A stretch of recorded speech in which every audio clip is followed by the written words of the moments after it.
Have you ever wondered why, despite all your efforts, certain areas of your life seem stubbornly resistant to change? Maybe you've mapped out your goals in detail, constructed a careful blueprint of how your future should unfold, expecting life to follow it like a script. Perhaps you've tried to shape your relationships according to an ideal image you hold, hoping people will play the roles you've assigned them in the story you want to live. Or maybe you've worked tirelessly, chasing dreams and ambitions that somehow keep slipping through your fingers like water, always just out of reach, no matter how hard you try to grasp them. Pause for a moment, breathe. Let go of the need to figure it all out right now. What if the real transformation, the real miracle you've been searching for isn't on the other side of one more plan, one more strategy, or one more act of control, but rather on the other side of surrender? What if the miracle is waiting patiently, right beyond your compulsion to manage and manipulate every detail of your life? Carl Jung, the brilliant Swiss psychoanalyst and deep explorer of the human soul, understood something that can change everything, something that has the power to turn your whole world inside out, not by adding more effort, but by letting go of the illusion of control. He said, "A life not fully lived is a disease." He wasn't being dramatic. He was pointing to a deep spiritual truth, that when we live from a place of fear, when we are obsessed with controlling outcomes, people, emotions, or even our own image, we are in fact strangling the very life we long to experience. We create a prison made of our own need to feel safe. Think about it. How much energy do you burn each day trying to control situations? How often do you find yourself overthinking, micromanaging, worrying about what might go wrong, trying to force things into place? How often do you suppress your feelings just to maintain an image of strength or perfection? And what if all that energy, the energy you use to keep everything under control, could instead be redirected into creativity, presence, spontaneity, and connection? Jung saw this clearly in both his personal journey and his work with patients. He identified a powerful principle at the heart of human psychology, enantiodromia, the idea that any extreme force eventually turns into its opposite. The more tightly we grip something, the more likely we are to lose it. The more we try to dominate life, the more chaotic and unpredictable it becomes. And the more we fight our inner darkness, the shadow aspects of ourselves, the more powerfully that darkness controls us from the unconscious. But something extraordinary begins to happen when we stop fighting. When we stop trying to fix, change, or force everything around us to match our expectations, when we release the reins of control, we make room for something Jung called synchronicity. Synchronicity is not mere coincidence. It's not luck. It's the mysterious and profound alignment of outer events with our inner state, an invisible thread weaving together moments that seem unrelated but are in fact deeply connected by meaning. It's as if the universe begins to whisper to you, to meet you where you are, once you stop shouting commands at it and begin listening instead. When you surrender, not by giving up, but by letting go of the illusion that you must always be in charge, you begin to resonate with a new frequency, and life responds. You might now be wondering, how do I do that? How do I let go without becoming passive? How can I release control without abandoning my sense of responsibility? How do I know the difference between surrendering to life and simply giving up? Jung offered a powerful answer. Your vision will become clear only when you can look into your own heart. Who looks outside dreams. Who looks inside awakens. In other words, the journey begins not with more doing, but with inner awareness, with the courage to ask yourself, where does this need for control really come from? For most people, control is not a conscious choice, it's a defense. Jung discovered that obsessive control is often rooted in fear, deep, unconscious fear. Fear of the unknown, fear of pain, fear of being seen, fear of not being good enough, fear of being vulnerable. These fears don't just appear randomly. They are learned, shaped by experiences, wounds, and the messages we've absorbed since childhood. But here's the transformative truth. These fears are not the whole of who you are. They are not your essence. They are parts of you that long for healing. They are fragments of your psyche, crying out for acceptance and integration. Jung called them shadows, those parts of the self we repress, deny, or disown because we believe they are unacceptable, unworthy, or dangerous. But denying them doesn't make them disappear. It only gives them more power in the dark. So imagine this. What if, instead of endlessly trying to control or suppress these shadow parts, your anger, your insecurity, your sadness, your envy, your fear, you began to engage with them? What if you stopped treating your inner life like a battlefield and instead opened a dialogue with your pain? This was one of Jung's most groundbreaking insights, the integration of the shadow. When you stop fighting these aspects of yourself, when you listen to them, understand them, allow them space to exist without judgment, you unlock a profound wellspring of energy. Energy that was once consumed by inner conflict now becomes available for creativity, for love, for presence, for joy. And it's in this sacred space of inner reconciliation that the real miracle begins. A kind of peace settles in, not because life has become perfect or predictable, but because you are no longer at war with yourself. Think about how often you've tried to control others, your partner, your children, your friends, your co-workers. Has it ever truly worked? Or have you noticed that the more you try to mold someone to fit your expectations, the more they resist? Control breeds resistance. Authenticity invites connection. When you loosen your grip on others, when you allow people to be who they are rather than who you want them to be, something beautiful happens. Real intimacy, real relationship, real understanding. And that same principle applies to life itself. The more you trust the unfolding, the more life begins to show up for you in unexpected, meaningful, and even magical ways. This is not about passivity. It's about alignment. It's about remembering that there is wisdom in the unknown, that not everything needs to be planned, fixed, or understood right away. Surrendering is not the end of effort. It's the beginning of true effort, the kind that flows from the soul, not from fear. It's the kind of action that arises from deep listening, from intuition, from a connection to something greater than your limited perspective. Jung explained it brilliantly.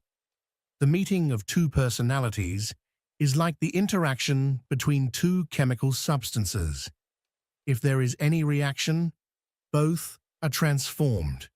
When we try to control others, we deny the natural chemistry. We block the miracle that could arise from an authentic connection. The same happens with the circumstances of our life.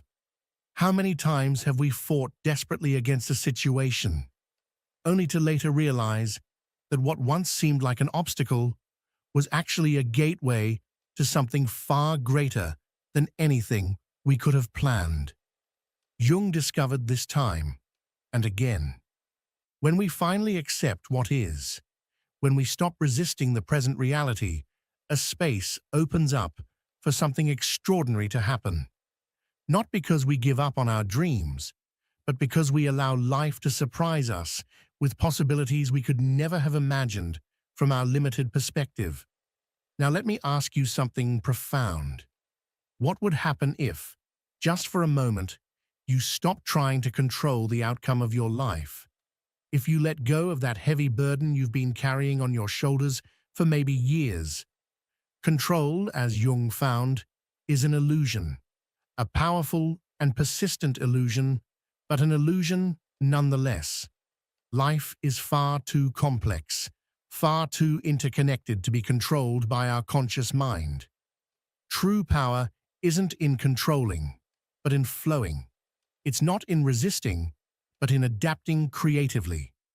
Sometimes, despite our best plans, life disrupts everything we thought we had figured out. The job that seemed to define our identity disappears. The relationship we believed was permanent ends. The place we called home no longer feels like ours. In those moments, we are left with two choices: fight to regain control, or surrender to the flow of life.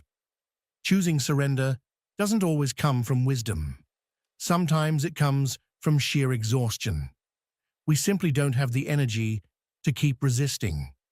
And it's precisely then that the miracle Jung spoke of begins to unfold. In letting go of control, we discover a kind of freedom we've never felt before.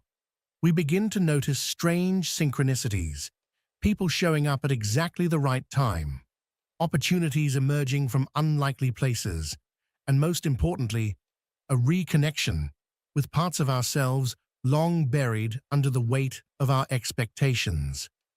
As Jung put it, we are not what has happened to us. We are what we choose to become. When we stop identifying so rigidly with our external circumstances, when we release the need to control every detail, we open up an inner space of freedom that is untouched by the chaos of the outer world. But here comes the most fascinating part of this entire process. Letting go of control doesn't mean becoming passive or indifferent.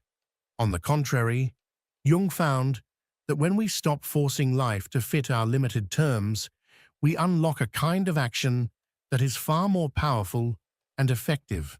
It's action that doesn't arise from fear or anxiety, but from inner wisdom, from intuition, from what he called the self, the organizing center of the total psyche. The self, according to Jung, is infinitely wiser than our conscious ego. While the ego sees only fragments, the self perceives the entire picture. While the ego is trapped in linear time, the self exists in a timeless present. And only when we stop identifying exclusively with the controlling ego do we begin to access that deeper wisdom. Think about the great creative moments in your life, those moments of inspiration, clarity, and deep connection. Did they happen when you were forcing things, when you were struggling to stay in control, or did they arise in those rare moments of surrender when you finally let go? Jung observed this phenomenon over and over again. The moments of greatest creativity, deepest connection, and profoundest wisdom happen precisely when the relaxed ego gives up control, when we stop identifying solely with the thinking mind and open ourselves to the broader intelligence that animates us. But of course, the practical question arises: how exactly do we do this? How do we let go of control in a world that constantly demands we hold on to it? Jung gives us an answer that may surprise you in its simplicity and depth. Through conscious confrontation with the unconscious, through internal dialogue between the different parts of ourselves. A powerful practice Jung recommended was active imagination, a state between meditation and fantasy, where we consciously enter into conversation with the figures and symbols that emerge from the unconscious. Through this dialogue, we begin to integrate those parts of ourselves we've rejected or repressed, thereby reducing the need for obsessive control. Another transformative practice is mindful attention to dreams. Jung regarded dreams as direct messages from the unconscious, as windows into parts of ourselves our controlling ego has ignored. By paying attention to our dreams, we begin to expand our perspective beyond the narrow confines of the conscious mind. And perhaps the simplest, yet most profound practice, the non-judgmental observation of our thoughts, emotions, and reactions. Jung expressed it beautifully. Know all the theories, master all the techniques, but as you touch a human soul, be just another human soul. This attitude of compassionate presence, of observing our internal experience without judgment, gradually begins to dissolve the rigid patterns of control we've built throughout our lives. And here comes the most miraculous part of this process.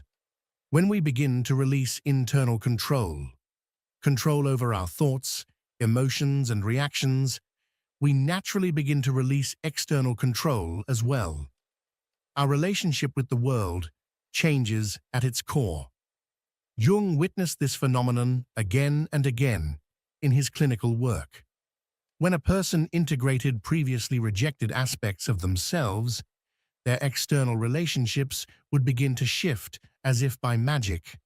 Long-standing conflicts would inexplicably resolve. New opportunities would appear as if out of nowhere. Life would begin to flow with an ease that once seemed impossible. This is what Jung called the individuation process, the journey of becoming who we truly are, integrating all the fragmented parts of our psyche. And what's most fascinating is that this process is not something we do. It's something we allow to happen through us when we release the obsessive need for control. Now you may be thinking, all this sounds wonderful in theory, but my life is complicated. I have responsibilities, real problems, people who depend on me. I can't just let go of control and expect everything to magically sort itself out. And you're right. Jung never suggested we abandon responsibility or become passive in the face of life's challenges. What he discovered was something much more subtle and profound, that there exists a form of action that doesn't arise from egoic control, but from a broader wisdom. Your vision will become clear only when you look into your own heart, Jung said. He who looks outside dreams, he who looks inside awakens. This inner clarity, born from no longer identifying solely with the controlling ego, allows us to respond to life from a place of wisdom rather than reacting from fear. It enables us to discern when to act and when to allow, when to speak and when to listen, when to move forward and when to hold back. Think of the great leaders, artists, and visionaries you admire. Did their impact arise from rigid, obsessive control, or from their ability to connect with something greater than themselves and let it flow through them? Jung observed that true originality, genuine leadership, and deep creativity emerge precisely when the individual ego surrenders to a higher purpose. And here may lie Jung's most revolutionary teaching about control. What we truly seek through control, security, meaning, connection, wholeness, can only be found, paradoxically, when we stop seeking it through control. Real security doesn't come from trying to eliminate all uncertainty, which is impossible, but from developing inner trust in our capacity to adapt to whatever life presents. Authentic meaning doesn't come from forcing life to match our expectations, but from discovering the unique purpose already inscribed in the pattern of our existence. Genuine connection doesn't arise when we try to control others to meet our needs, but when we show up with authenticity and vulnerability, allowing the bond to develop organically. and wholeness. That sense that nothing is missing, that state of completeness we all long for, can only be experienced when we stop seeking it outside ourselves and recognize that it is already present within us, waiting to be uncovered. Jung put it this way: the privilege of a lifetime is to become who you truly are. And this can only happen when we stop controlling who we think we should be and allow our authentic nature to emerge. Imagine a garden. You can spend hours, days, years trying to force the plants to grow exactly the way you want. You can pull on them, manipulate them, obsessively trim them, and maybe you'll achieve a certain level of control, but at the cost of the garden's natural vitality. Or you can take a completely different approach. You can study the nature of the soil, observe the patterns of light and shadow, understand the specific needs of each plant. You can create optimal conditions and then let go, allowing nature's innate intelligence to do its work. This is the kind of non-control Jung spoke of. It isn't passivity. It isn't indifference. It is a form of action, guided by wisdom, observation, and respect for life's intrinsic intelligence. And just like in a garden, so too in our lives.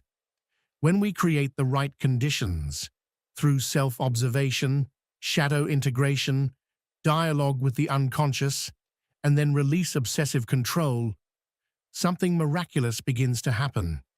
Life blooms in ways we could never have planned or anticipated. Synchronicities increase, those meaningful coincidences that seem to guide us exactly where we need to be. Creativity flows more freely. Relationships become more authentic and fulfilling. And we begin to feel that deep sense of rightness in our lives. The sense that despite the challenges and difficulties, we are exactly where we need to be, doing exactly what we need to be doing. Jung saw it again and again. This is the true miracle that emerges when we stop controlling. Not the absence of challenge, but the presence of meaning. Not the elimination of suffering, but its transformation into wisdom. Not external perfection, but internal integrity. Now I want you to imagine for a moment what your life could be like if you let go, just a little, of the control you've been holding on to so tightly. What relationships might transform? What creativity might be freed? What new possibilities might emerge that you haven't even considered because they lie beyond the narrow frame of what you believe is possible? Jung offers us this profound promise. Your vision will become clear only when you can look into your own heart. He who looks outside dreams. He who looks inside awakens. I invite you to awaken to this transformative truth. I invite you to release the reins of control and discover the miracle that has been waiting all along to unfold in your life. It is not an easy path, as Jung deeply understood, to confront our shadows, to embrace the parts of ourselves we have rejected, to release the control that has served as our survival strategy for so long. All of this demands courage, patience, and compassion toward ourselves. But the reward is beyond comparison. A life guided by authenticity rather than fear.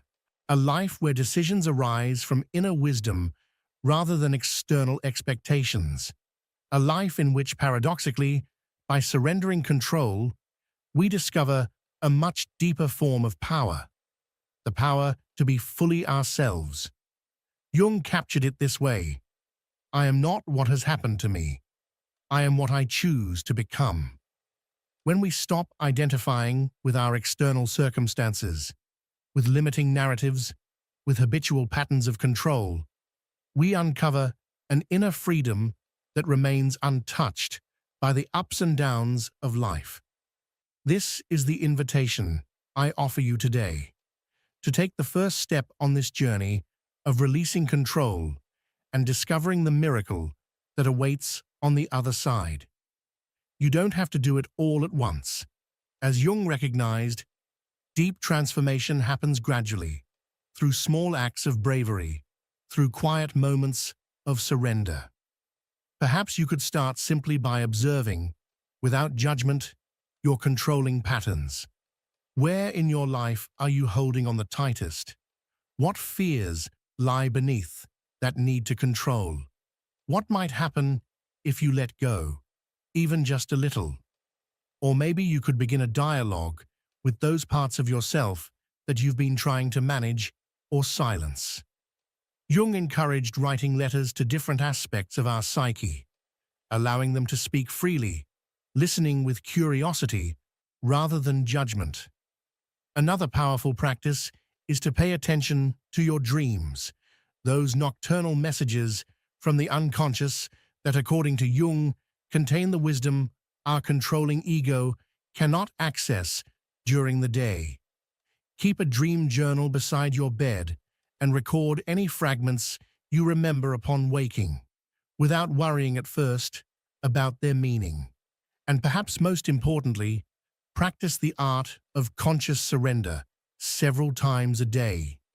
Especially when you feel tense or anxious, take a deep breath and gently say to yourself, "I release control and allow life to surprise me." Notice what happens when, even for a moment, you stop struggling so intensely. As Jung discovered, it is in these moments of conscious surrender that we become more receptive to synchronicity, to those meaningful coincidences that seem to guide us exactly where we need to be. And do not walk this path alone. Jung deeply emphasized the role of community in the process of individuation. While the journey inward is profoundly personal, it was never meant to be walked entirely alone. We grow in relationship, in reflection, in the honest exchanges we have with others who are also searching for something more authentic. Sharing your inner discoveries with people you trust can be a catalyst for healing. When you speak your truth, when you offer your insights, not only are you integrating more of who you are, but you're also lighting a path for someone else who may be stumbling in the dark. That's why I encourage you to share this message with someone you feel might need to hear it, not out of obligation, but as an act of compassion. Because this path, the path of surrender, of letting go of control and discovering a more honest way of being, becomes lighter when we walk it together. Sometimes, all we need to take that first step is the awareness that we're not alone. Just knowing that someone else is wrestling with the same questions, the same struggles, the same longing for meaning. It can awaken a sense of connection, of courage. You are not the only one who has tried to control everything out of fear. You are not the only one who has felt the unbearable weight of pretending, of suppressing parts of yourself to survive. And maybe, just maybe, your story is the one someone else needs to hear in order to begin releasing their own grip. So I invite you now to reflect with me. If you feel moved, leave a comment below and share your personal experience with control. Where in your life have you noticed that your need to control has become a limitation rather than a strength? Is there a moment that stands out? A time when you finally let go, and something unexpected, perhaps even beautiful, unfolded as a result? These moments are not just anecdotes. They are gateways to deeper awareness. And when you share them, you become part of something larger, a collective web of transformation where each person's insight contributes to the healing of the whole. Your reflections don't just help me create more meaningful content. They also inspire others who may be standing where you once stood, uncertain, afraid, yearning for change. Your words could be the mirror that helps someone else recognize themselves. That's the power of community. That's the gift we give each other when we show up with honesty. If this deeper approach to psychology and self-discovery resonates with you, if you feel called to keep exploring the layers beneath your everyday experience, I invite you to subscribe and turn on the notifications. We're not here to skim the surface. We're here to dive deep, to ask the hard questions, to uncover the hidden patterns that shape our lives, and to discover practical tools that support your ongoing evolution. Because, as Jung himself discovered, the most important journey you will ever embark on is not one that takes you to a faraway place. It is the journey into your own soul, into the center of who you are, a journey toward wholeness. And it is at that center where something miraculous is waiting. Not a miracle that descends from the heavens, not some external event that changes everything, but a miracle that rises from within you.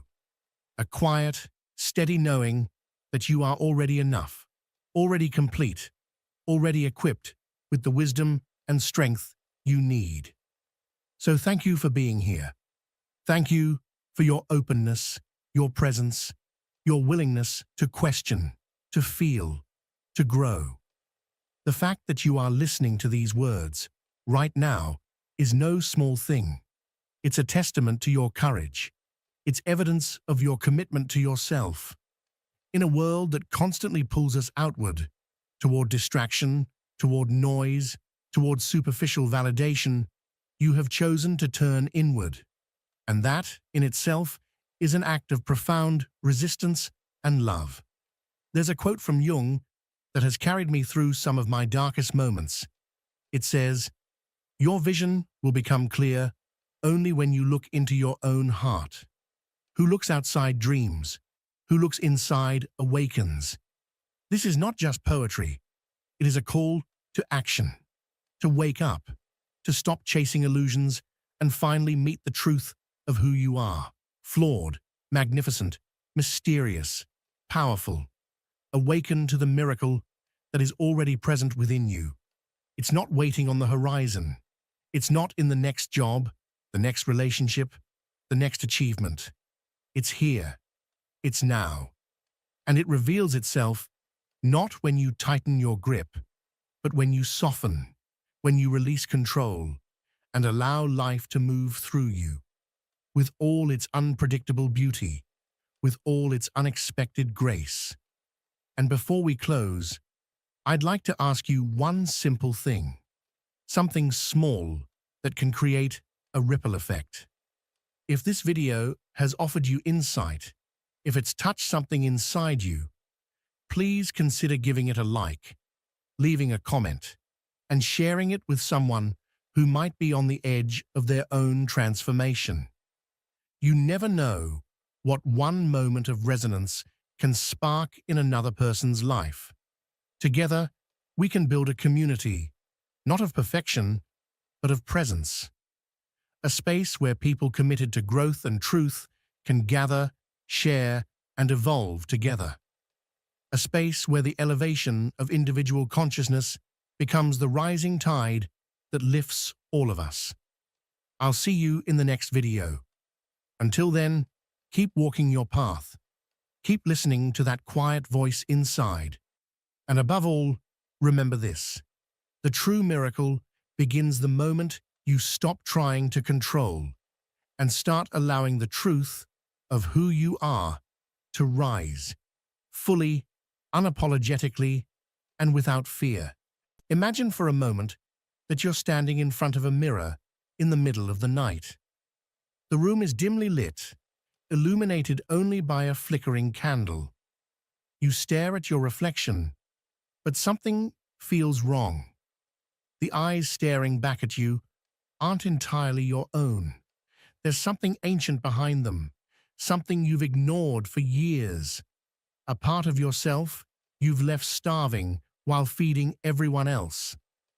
Have you ever wondered what happens to that part of you each time you say yes when your soul is screaming no? What happens deep within your psyche when you keep giving until there's nothing left of you?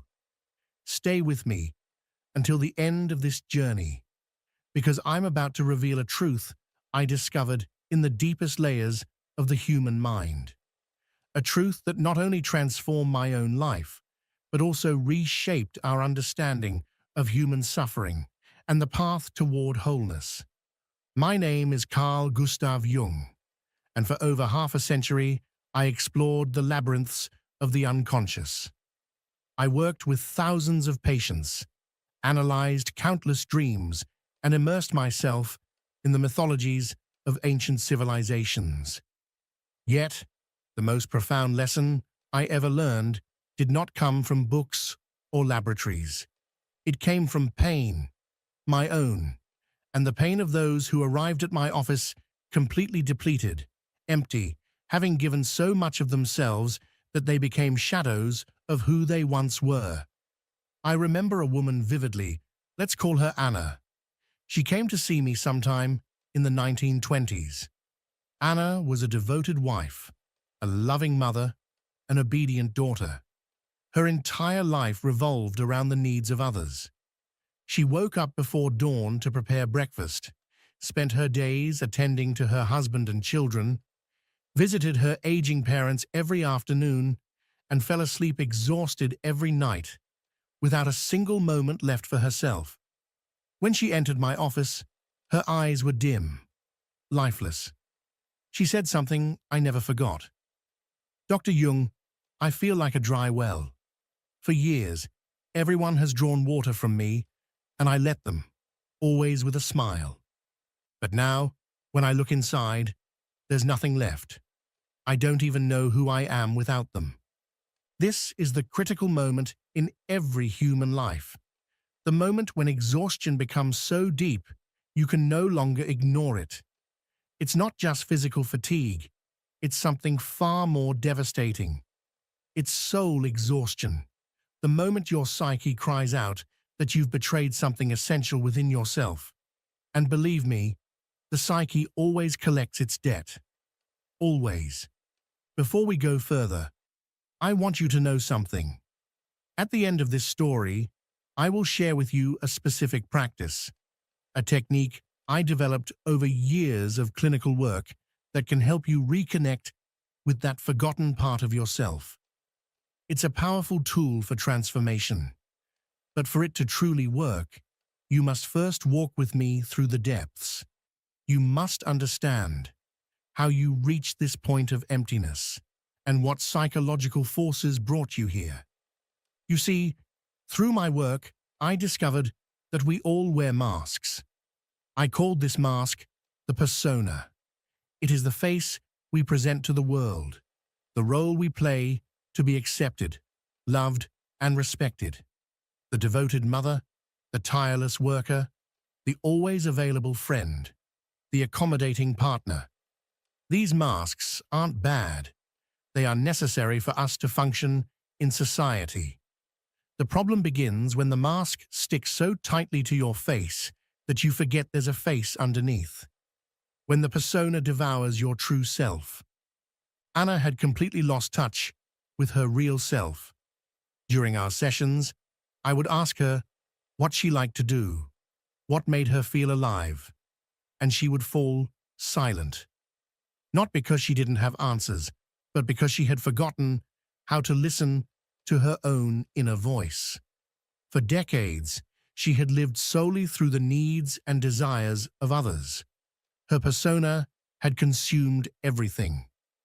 This is where something I discovered, something that revolutionized psychology, comes into play: the shadow. But don't rush ahead. The full revelation of how to work with your shadow will come later.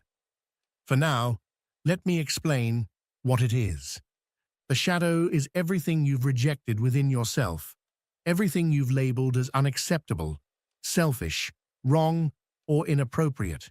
It's the part of you that wants to say no, that longs to set boundaries, that wants to rest, that dares to dream its own dreams. When you spend your life giving everything to others, your shadow grows in the dark. It becomes larger, hungrier, more desperate to be seen. And the shadow never stays silent forever. It manifests, sometimes as sudden bursts of anger that seem to come from nowhere, sometimes as physical illness that forces you to stop, and often as deep depression or the kind of soul-deep exhaustion I mentioned earlier. The psyche has its own mechanisms of compensation. When you consciously ignore your needs, your unconscious will find increasingly dramatic ways to get your attention. Think about it. How many times have you reached the breaking point before finally saying, enough? How many warning signs did you ignore? The headaches, the sleepless nights, the irritability, the constant feeling of emptiness. Each of these is a message from within, a signal from the depths of your being calling you back home. Because what you call fatigue might actually be the cry of your unlived life, the part of your soul that's been silenced, waiting patiently for you to remember who you truly are. All of these are messages from your unconscious, desperate cries saying, "You are abandoning me. You are betraying me. Stop before it's too late." I worked with Anna for several months. The first dreams she brought to our sessions were deeply revealing. She dreamt she was sitting in a theater, among the audience, watching a play. On the stage was a woman who looked exactly like her, but brighter, more alive. That woman was dancing, laughing, doing things Anna had never allowed herself to do. And in the dream, Anna could only sit and watch, separated by the invisible wall between the audience and the stage. I told her this dream was her psyche showing her the distance between her exhausted persona and her true, vibrant self, waiting to be lived. Now let me ask you something, and I want you to really stop and reflect on this. How much of your life have you truly lived for yourself? Not out of obligation, not out of guilt, not from fear of disappointing others, but purely, genuinely for you. If your life were a movie, would you be the main character or just a secondary one in everyone else's story?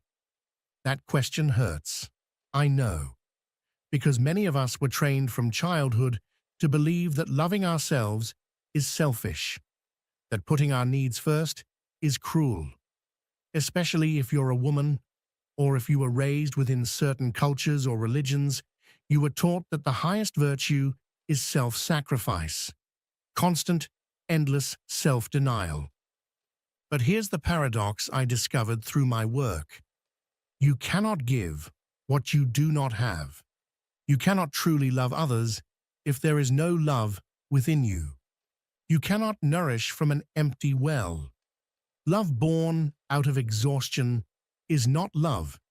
It's a desperate transaction, an unconscious attempt to fill your own emptiness through the approval and need of others. And deep down, everyone feels it. The recipients of that drained love sense the weight of it, the invisible debt, the heaviness of sacrifice. With Anna, the breaking point came when her body simply gave up. She developed what doctors called severe chronic fatigue. She couldn't get out of bed. For weeks, she was immobilized, unable to fulfill any of the roles she had chained herself to. But something extraordinary began to happen. In that forced stillness, her dreams started to change.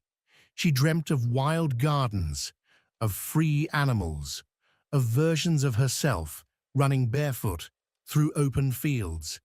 Her psyche was using illness as an escape route, as a doorway to release her from the prison she had built. This is a crucial concept in my work, the process of individuation. Individuation is the path toward becoming who you truly are. It is not selfishness. It is the most sacred work of your life. It is the integration of every fragment of your being, even the ones you've rejected, until you become whole, authentic, alive. The exhaustion that comes from giving everything is not a weakness. It is a threshold. It is your psyche pushing you toward awakening, toward individuation. It's the moment when you finally have the chance to ask, who am I when I'm no longer being what everyone expects me to be? When Anna finally faced this question, something remarkable happened. At first, there was resistance, fear, guilt, panic. She told me, "But Dr. Jung, what kind of mother would I be if I start thinking about myself? What kind of wife?" And there it was, the voice of conditioning, the voice of the persona defending its territory. I asked her another question. What kind of mother are you when you're empty? What are you teaching your children about love when you erase yourself completely? That question shook her deeply. She realized she had been teaching her daughter that love means self-destruction, that goodness means disappearance. Is that the legacy we want to leave behind? We began with small steps. I asked her to dedicate just 30 minutes a day to something only for her. Not something productive, not something useful to others, something that nourished her soul. At first, she didn't even know what to do with that time. 30 minutes terrified her, more than 30 hours of work, because in silence, in her own company, she had to face everything she'd been running from. Her emptiness, her resentment, her pain. But slowly, something began to awaken. She started painting again, something she had loved in her youth but had abandoned long ago. In the beginning, her paintings were dark, filled with symbols of confinement and loss. But gradually, brighter colors began to emerge, images of doors opening, of women stepping from darkness into light. Her dreams evolved too. In one particularly powerful dream, she was inside an old, abandoned house. As she explored, she found a hidden door behind a wardrobe. When she opened it, she discovered entire rooms she never knew existed, filled with treasures, beauty, and light. That dream symbolized the discovery of the self, her true essence, hidden all along behind the walls she had built. Now, understand this. The journey is not easy. It's not a single decision, but a lifetime of rediscovery. When you begin to love yourself after years of depletion, resistance will come. You'll feel it inside as guilt, and you'll meet it outside as rejection from those who were comfortable with your constant sacrifice. Because when you change, the dynamics of your relationships inevitably change, and not everyone will celebrate that. Anna's husband, for instance, didn't understand at first why she needed time alone. He was used to a wife who was always available. Her children complained. Even her parents expressed concern, wondering if something was wrong with her because she stopped visiting every day. But here's the beauty of it all. When you remain steadfast in your commitment to yourself, something magical unfolds. The relationships that are genuine evolve and grow stronger. The ones that thrived on your exhaustion begin to fade. And although that loss can hurt, it is necessary. Because as you step into your authenticity, you no longer attract people who love the version of you that serves them. You begin to attract those who love the truth of who you are. And that ultimately is the miracle of individuation, when your outer life begins to reflect your inner awakening. When your relationships, your work, your choices all become aligned with your true essence. It is the quiet revolution of returning home to yourself and finally realizing that the love you had been seeking all along was yours. Her husband learned how to cook.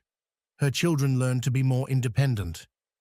Her parents began to cherish the time they spent with her in a deeper way, because it was no longer something taken for granted.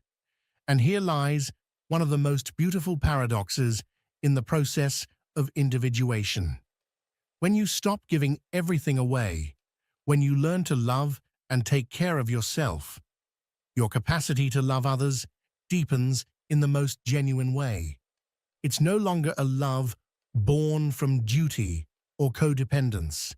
It's a love that flows from a well that is already full. It's a love that expects nothing in return, because you already feel complete within yourself. Let me share something from my own experience. I, too, had to go through this process.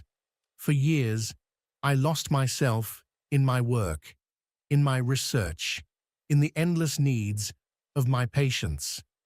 There were moments in my life when my mental health completely broke under the weight of my own unintegrated shadow, what others called a nervous breakdown. I came to understand as an urgent call from my unconscious, a desperate attempt to make me stop and look inward. During that dark period, I had vivid dreams and powerful visions. My psyche began to reveal ancient symbols, universal archetypes, images that belong to the collective unconscious shared by all human beings. And in that descent into my own psychological underworld, I discovered something essential. Until you integrate your shadow, until you recognize and embrace every part of yourself that you've rejected, you can never be whole. You can never truly become who you are meant to be. This is the secret few people understand. Wholeness doesn't come from perfection. It comes from integration. It's not about erasing your dark or negative aspects. It's about recognizing them, understanding them, and finding conscious and healthy ways to express them. Do you remember that I said I would save a revelation for the end? We're getting there. But before that, there's something you must understand. The kind of self-love I'm speaking of is not narcissism, nor self-centeredness. It's something far deeper and, in fact, profoundly spiritual. It's the realization that you are a unique manifestation of the universal self, that your life has a purpose only you can fulfill, and that betraying yourself is, in the end, a betrayal of the divine essence that lives within you. When you reach that point of exhaustion, when you finally break, you're faced with two choices. You can collapse entirely, fall into bitterness and despair, or you can recognize that your exhaustion is not your enemy, but an invitation from your psyche to begin the most important journey of your life, the journey back to yourself. Anna accepted this invitation. Her path was not linear. She stumbled, she doubted, she fell back into old patterns many times, but each time she found her way back to her center more quickly. Each time she recognized sooner when she was betraying herself. And over time, her entire life transformed. In one of our last sessions, she told me something that deeply resonated with me.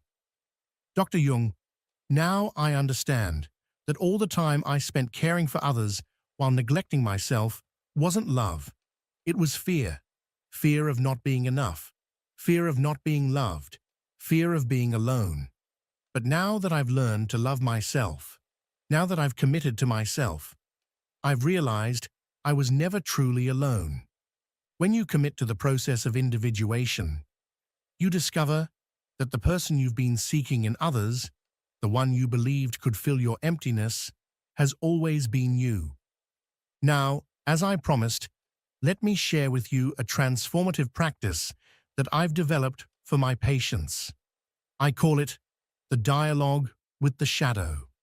It's a method designed to help you reconnect with the parts of yourself that you've ignored, silenced, or abandoned.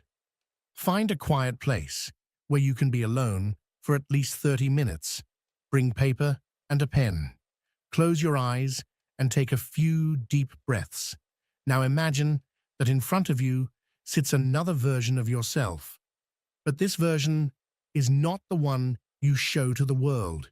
It's the part of you that's been forgotten, suppressed, or denied. The part that's tired of giving everything away. Look at this version of yourself with compassion, without judgment, and ask aloud or in your mind, what do you need from me? What have I been denying you? Then, open your eyes and write down the first thing that comes to mind. Don't filter it. Don't judge it. Just write. This is the voice of your shadow, the part of you that has been waiting patiently to be heard. Continue the dialogue. Ask questions and let the answers flow naturally. Listen to what this rejected part of you has to say. It might be painful. It might reveal hidden resentments, unmet needs, or long-abandoned dreams. But it can also be profoundly liberating. Do this exercise daily for at least 2 weeks and observe what begins to change. Notice how your dreams evolve. Notice how you begin to make different choices, how you start to set boundaries, and how you begin to honor yourself in ways that once seemed impossible. This practice is the first step toward integration. It's the beginning of your individuation process. It's how you start to learn to love yourself after years of exhaustion. Let me leave you with a final reflection. Your exhaustion is not an enemy. It's a teacher. It's your psyche showing you that you've been living a life that isn't fully yours. And within that exhaustion, within that breaking point, lies the opportunity to be reborn, to rebuild yourself from a place of authenticity rather than obligation. Because at the end of your life, the question will not be how much you gave to others. The real question will be, did you have the courage to live your own life? Did you honor your true self? Did you love the person you were at your deepest core? If this message has resonated with you, share it with someone who may need to hear it. Subscribe to the channel, because together we will continue to explore the mysteries of the unconscious, the archetypes that shape our existence, and the practical tools for the path of individuation. Leave a comment and share your experience. Have you reached that point of exhaustion? What is your shadow trying to tell you? I am here to walk with you on this journey back to yourself. And remember, when you're tired of giving everything away, it's not the end, it's the beginning. It's the moment when you finally learn to love yourself. Every second you spend entirely alone carries a price that few of us ever stop to calculate. In a world obsessed with constant motion, endless stimulation, and the company of others, we have almost forgotten what it means to be in true solitude. Today, silence is treated as something suspicious, emptiness as something threatening, and solitude as something to be avoided at all costs. But Carl Jung, whose work changed forever the way we understand the human psyche, revealed something profoundly unsettling about those rare moments of authentic aloneness. They are simultaneously the most valuable and the most feared experiences we can have. Solitude, when approached consciously, opens a door to dimensions of existence that most people never dare to enter. It is a territory where time itself thickens, where minutes lose their mechanical rhythm and transform into something denser, something nourishing, something almost physical. If you allow yourself to step into that space, what you will discover may alter the way you relate to yourself forever. Yet most of humanity flees from this encounter as if solitude were a disease. People would rather surround themselves with shallow distractions, with the noise of meaningless conversations, or the glow of endless screens, than face the weight of their own presence. And here lies one of the most fascinating paradoxes of human life. Those who embrace solitude, not as punishment, but as practice, acquire an inner wealth that accompanies them everywhere, even when standing in the middle of a crowd. By contrast, those who constantly escape from themselves remain impoverished, dependent, unable to recognize their own depths. This flight from solitude has only grown more urgent in our digital age, where the smallest silence is immediately filled with notifications, entertainment, or background noise. True solitude has become rare. And because it is rare, it has also become more essential. Jung lived in an era without the distractions of modern technology, which allowed him to observe the human mind with a clarity that is almost impossible today. He understood that solitude was not pathological isolation or the sadness of abandonment. It was something more radical, the direct encounter with one's own being, without masks, without diversions, without social roles to dilute the truth of who we are. In this pure solitude, time itself changes nature. It no longer passes as a sequence of obligations. Instead, it becomes a substance through which we sink deeper into ourselves. For Jung, solitude was not absence, but presence, an intensified awareness of self. He often retreated for long periods, not to escape the world, but to investigate who he was, when no one was watching. In his own words, "I withdraw, not to hide from the world, but to know who I am when the world is not watching."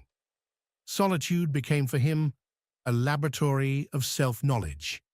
It was in those hours of retreat that he allowed himself to experiment with the different voices inside him, to question ideas without fear of judgment, to contradict himself freely, to imagine possibilities that might appear unacceptable to others.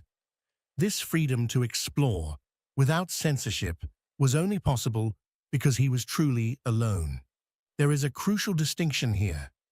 To be physically alone is not the same as being in solitude.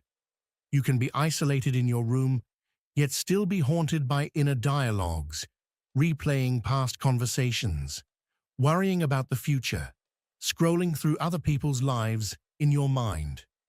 True solitude demands something else.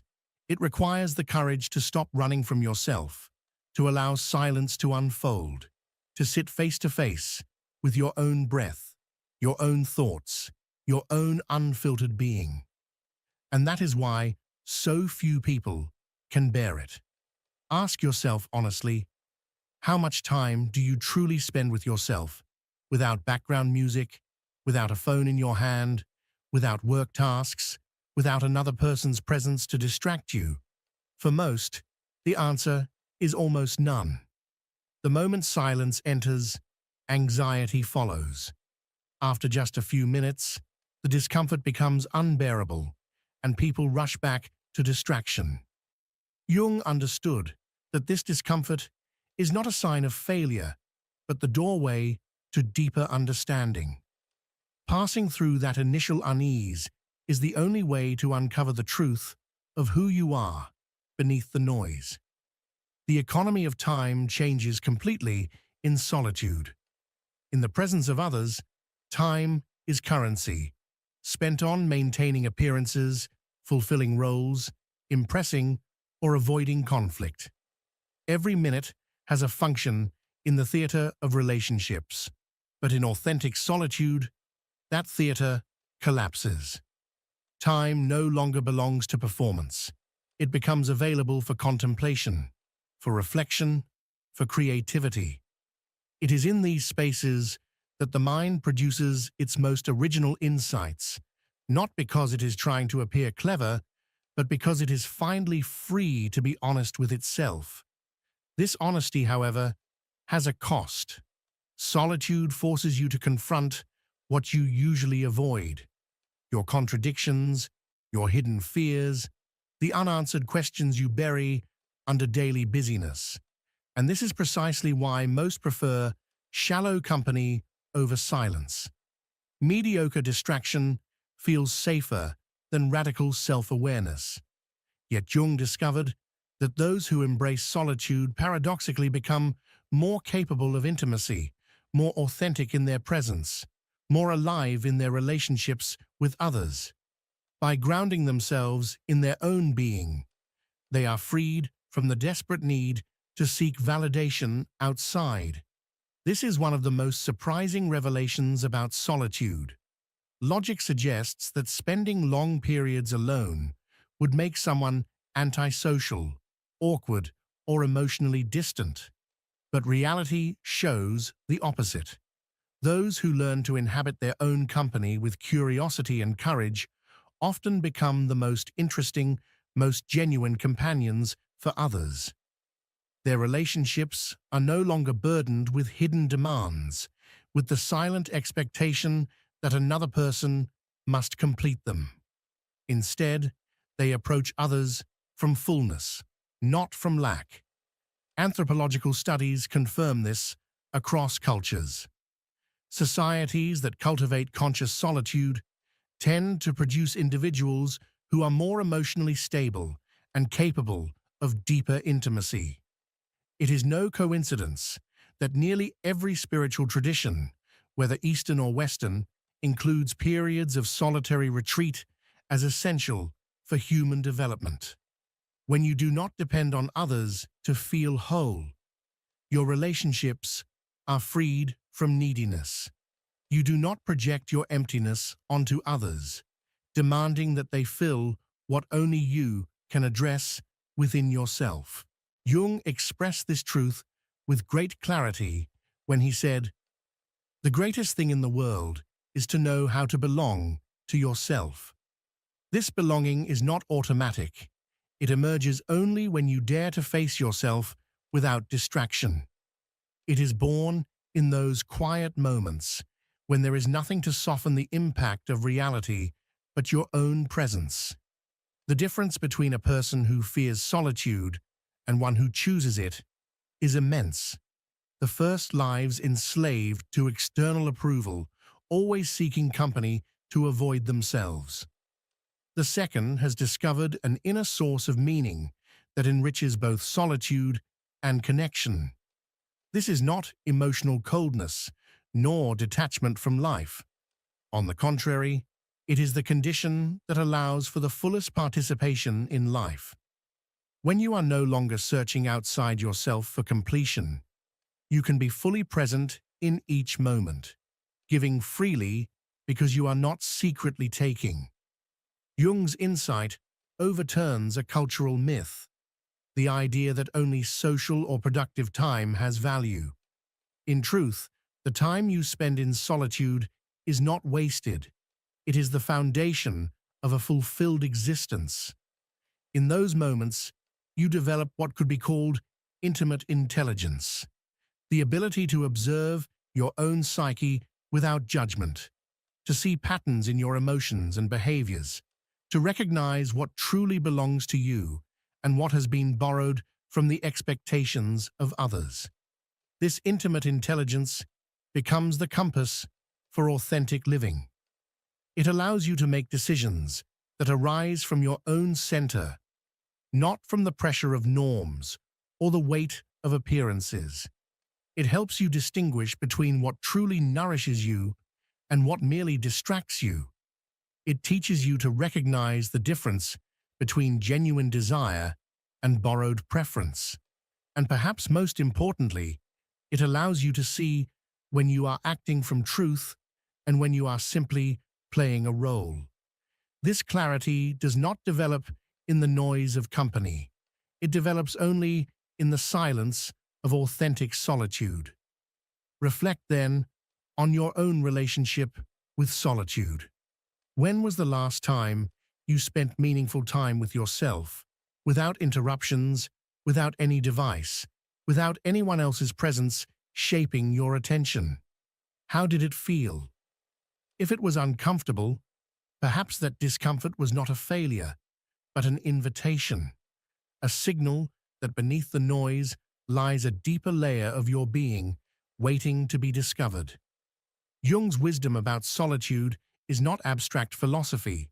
It is a map for transformation, a practical guide to becoming whole.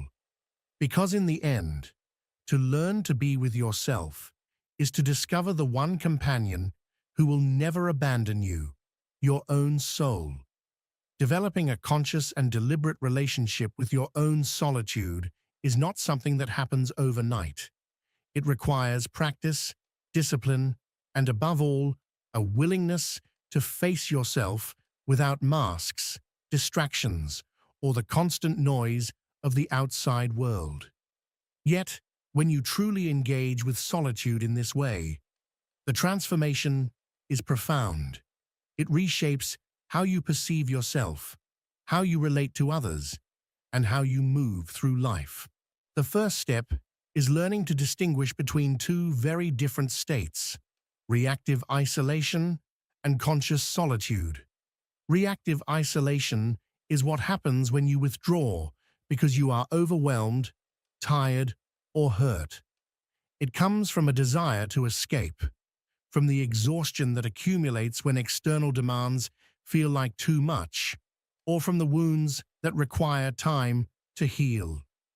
And although this withdrawal is often necessary, it is not the same as consciously choosing solitude. Conscious solitude is not about running away. It is about intentionally turning inward to encounter yourself. It is not passive. It is an active practice.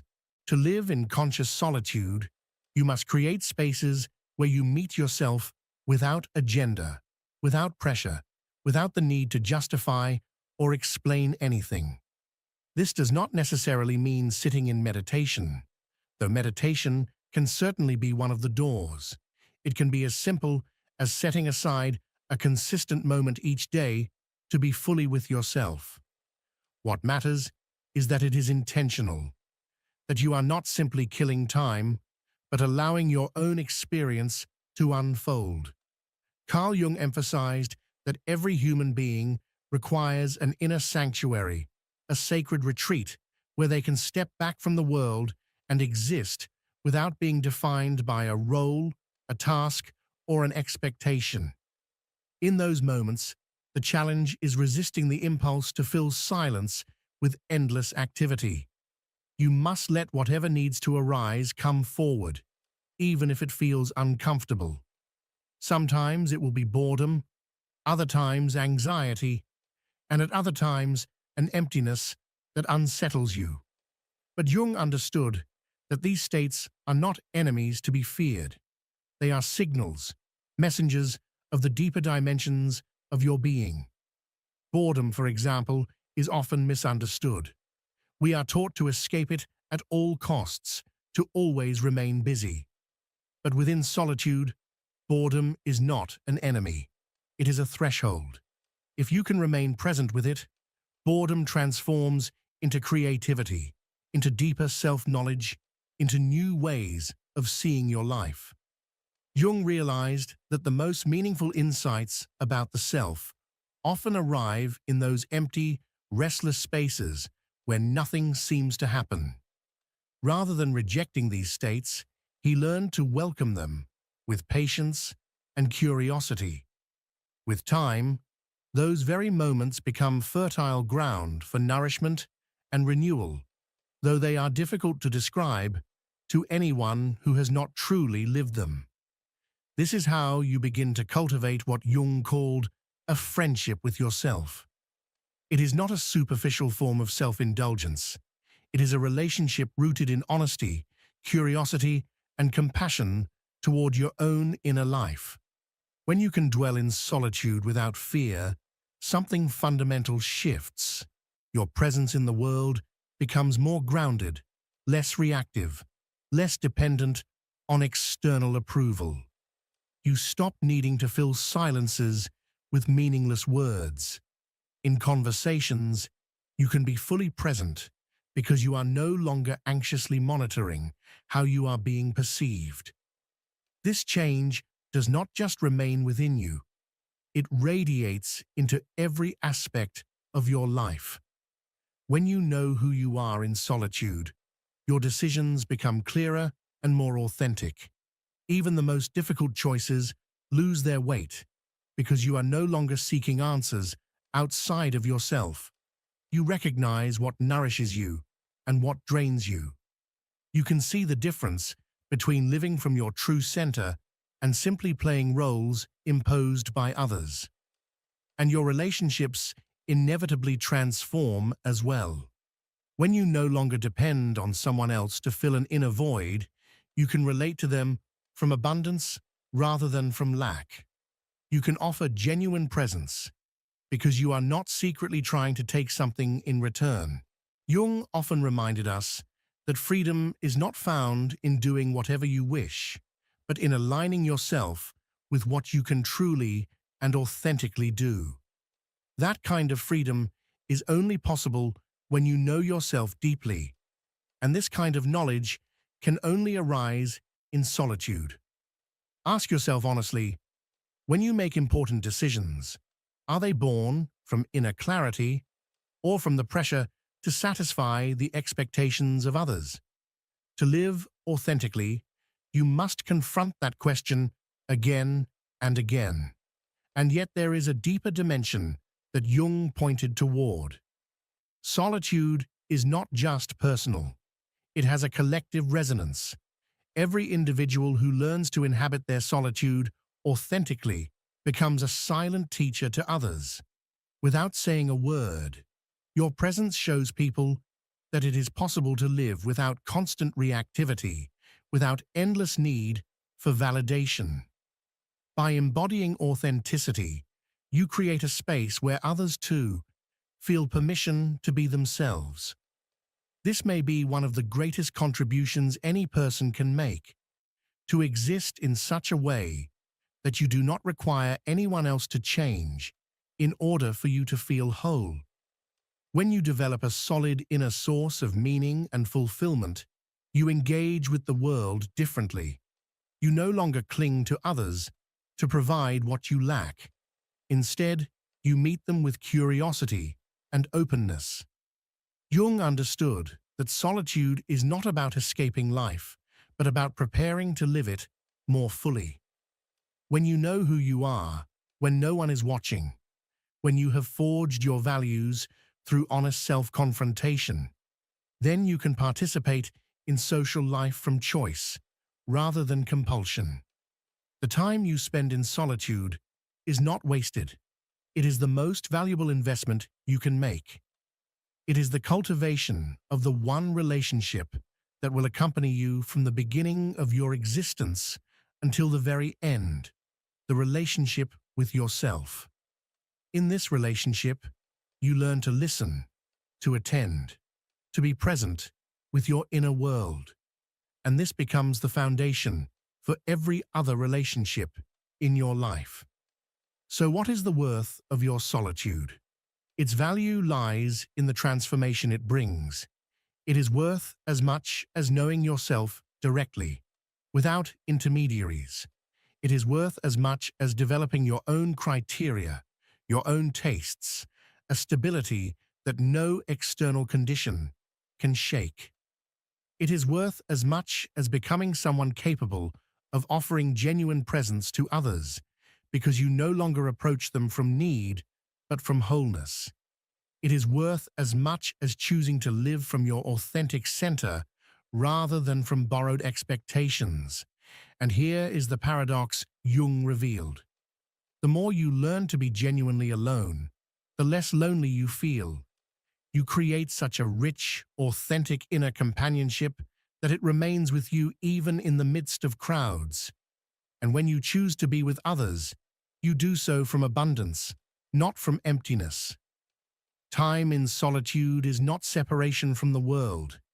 It is preparation for inhabiting it in the most authentic way possible. So reflect for a moment. What has solitude revealed to you? What truth about yourself has emerged only when distractions faded and you were left face to face with your own being? Jung would remind us that the answers you uncover in those moments are not only for you, they are a gift, a silent ripple that shapes the world around you. By learning to honor your solitude, you transform not only yourself, but also the depth and quality of human life itself. So ask yourself, what has been your most revealing experience in a moment of authentic solitude? What did you discover about yourself that only emerged when all external distractions were stripped away? If you found value in this reflection, don't forget to subscribe, activate the notification bell, and join this space where we continue exploring the wisdom of Carl Jung and the depths of the human psyche. Remember, solitude is not emptiness. It is the silent bridge that reconnects you with your most authentic self.